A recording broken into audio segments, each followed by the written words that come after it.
I've been noticing a pattern lately in every conversation I've had recently on the Weekly Parent podcast, whether it was about creativity with an art teacher, the role of therapy in helping us move past and understand our perfectionism, in helping our kids navigate the world of digital media and screens with an author, or with a parenting expert about what it's like to co-parent. One single word keeps coming up, and that is curiosity.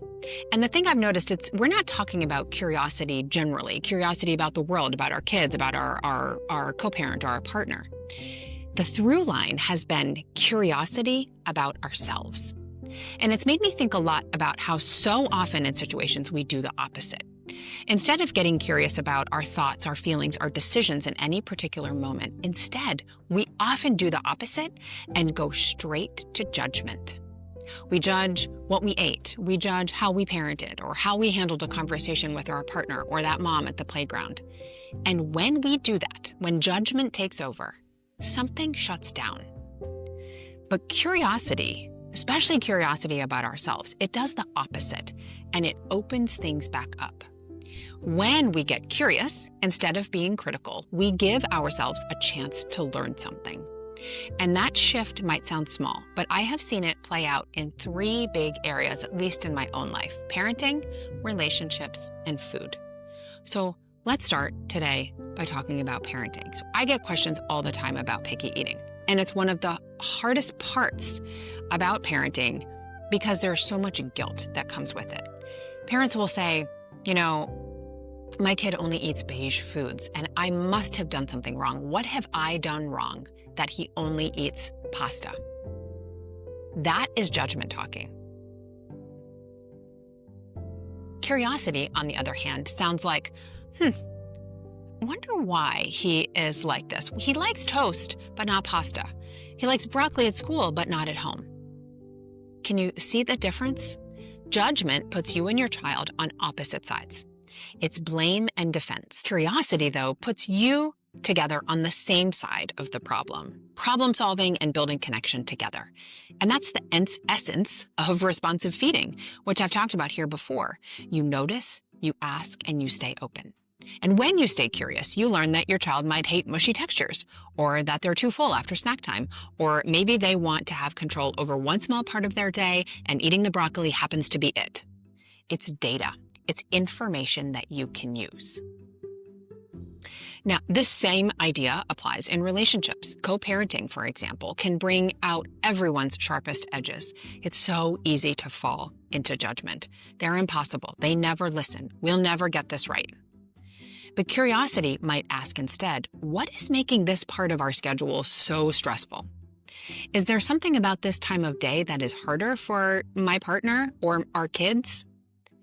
When I interviewed a marriage counselor recently, she said something that stuck with me. Curiosity is the antidote to defensiveness. And that hit me really hard. Because when we're curious, we stop trying to win. And instead, we start trying to understand. And that makes everything, communication, compromise, even conflict, more productive for everyone involved. And then, of course, there's food. And this one, as you know, if you've been listening to me at all, is very personal for me. For years, I used to think, I had dessert again today, or I overdid it, or I didn't exercise enough. But once I started getting curious, instead of being judgmental about what I was doing and the decisions I was making, that conversation, that internal conversation changed.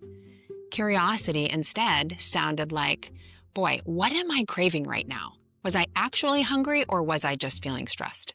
I wonder if there is a pattern I'm observing here. Sometimes the answer was emotional, sometimes physical, sometimes it was just a habit. And that's what mindful eating actually looks like. It's not sitting in silence or chewing 47 times before swallowing.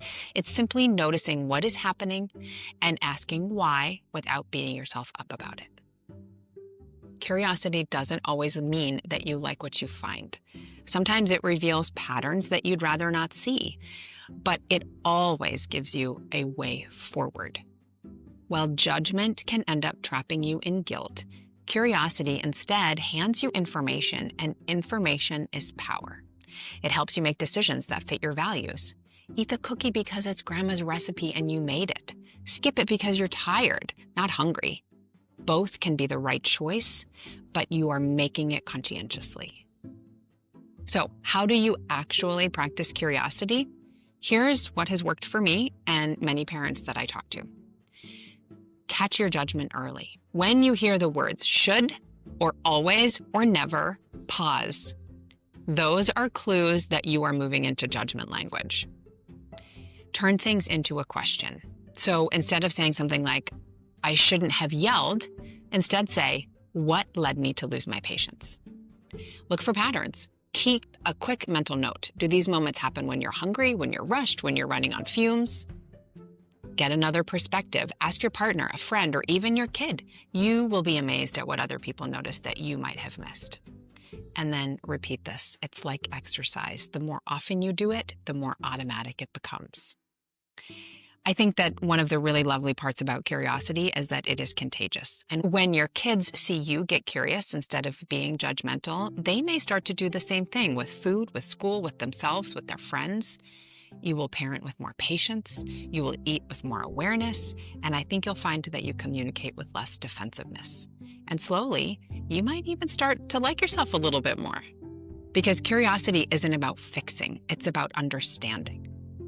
So this week, pick one area: your parenting, your partnerships, your own relationship with food, your relationship with your colleagues, and catch one judgmental thought. And then turn that thought into a question. You might be surprised what opens up when you stop judging and start wondering. I'll see you next time.